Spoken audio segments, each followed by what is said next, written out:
দেওবন্দি উলামায়ে কেরামের সাথে সংশ্লিষ্ট যতগুলো রাজনৈতিক সংগঠন রয়েছে তার মধ্যে সর্ববৃহৎ রাজনৈতিক সংগঠন ইসলামী আন্দোলন বাংলাদেশ। কাজেই সেই জায়গা থেকে ইসলামী আন্দোলন বাংলাদেশের দায়িত্ব সবচেয়ে বেশি। আলহামদুলিল্লাহ, আমি সাক্ষী দিচ্ছি লাখো জনতার এই মজমায় আমরা হযরত পীর সাহেব চরমনায় সৈয়দ রেজাউল করিম সাহেব হাফিজাহুল্লাহর মধ্যে সেই উদারতা এবং সেই আন্তরিকতা আমি প্রত্যক্ষ করেছি, আমি সাক্ষী দিচ্ছি। এজন্য আমরা আশাবাদী আগামী দিনে ইনশাআল্লাহ আমাদের ঐক্য প্রতিষ্ঠিত হবে। এই জন্য আমাদের যেই কথা আমরা একমত সেটা হলো, আগে আমাদের উলামায়ে দেওবন্দের নেতৃত্বে যে সকল রাজনৈতিক সংগঠনগুলো পরিচালিত হচ্ছে আমরা আমাদের মধ্যে আমাদের ঐক্যকে আরো সংহত এবং মজবুত করব। ইতিমধ্যে আমির হেফাজত আল্লামা শাহ মুহিবুল্লাহ বাবুনগরী হাফিজাহুল্লাহর পক্ষ থেকেও আমাদেরকে সকল সংগঠনকে এই দাওয়াত দেওয়া হয়েছে। কাজী ইনশাআল্লাহ আমরা আশা করছি যে অদূর ভবিষ্যতে অনতিবিলম্বে আমাদের ঘরানার সবগুলো রাজনৈতিক সংগঠন আমরা সীসাডালা প্রাচীরের মতো ঐক্যবদ্ধ হব। এরপরে বাংলাদেশে অপর তিনটি ইসলামী ধারাকেও রাজনীতির ক্ষেত্রে আল্লাহর জমিনে ইসলামী হুকুমত কায়েম করার জন্য তাদেরকেও আমরা তাদের কাছে দাওয়াত নিয়ে যাব ইনশাআল্লাহ। সেটা হলো, একদিকে বাংলাদেশে আরেকটি অঙ্গন রয়েছে আহলে হাদিস সম্প্রদায় হিসাবে বিশাল একটা সম্প্রদায় বাংলাদেশে রয়েছে।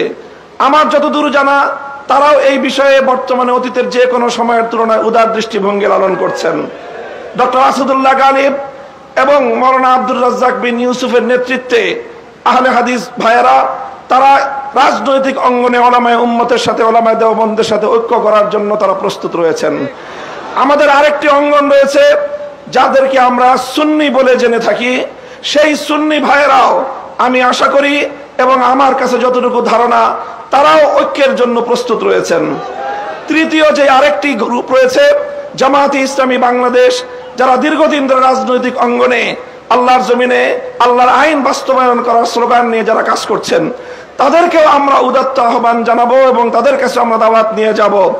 এইভাবে উলামায়ে দেওবন্দ যদি ঐক্যবদ্ধ হয়ে আহলে হাদিস সুন্নি জামায়াতে ইসলামী সহ ঐক্যবদ্ধ হতে পারে, বাংলাদেশের উম্মতের উলামায়ে কেরামের কাছে জিজ্ঞাসা করা ছাড়া কোন রাজনৈতিক সিদ্ধান্ত গ্রহণ করা যাবে না। বাংলাদেশ ইনশাআল্লাহ আল্লাহর নিজাম অনুযায়ী চলবে, কোরআনী শাসন বাস্তবায়ন হবে ইনশাআল্লাহ। সেই দিন আমরা দেখতে পাবো, আমাদের হায়াতে আমাদের জীবদ্দশায় দেখতে পাবো। আমি আশা করি আগামী নির্বাচন হবে আমাদের জন্য সেই ধরনের বৃহত্তর একটি ঐক্য জাতিকে উপহার দেওয়ার মোক্ষম সময়। আমি আপনাদের সকলের কাছে দোয়া চাই যে এভাবে যেন আমরা আমাদের ভূমিকাগুলো পালন করে যেতে পারি। বাংলাদেশ খেলাফত মজলিসের পক্ষ থেকে আমি আজকের এই ভর মজলিসে এই ধরনের কার্যক্রম পরিচালনায় আমাদের শতভাগ উদারতার এবং আন্তরিকতাপূর্ণ ভূমিকা পালন করার প্রতিশ্রুতি দিয়ে যাচ্ছি ইনশাআল্লাহ। নাসরুম মিনাল্লাহি ওয়া ফাতহুন করিম।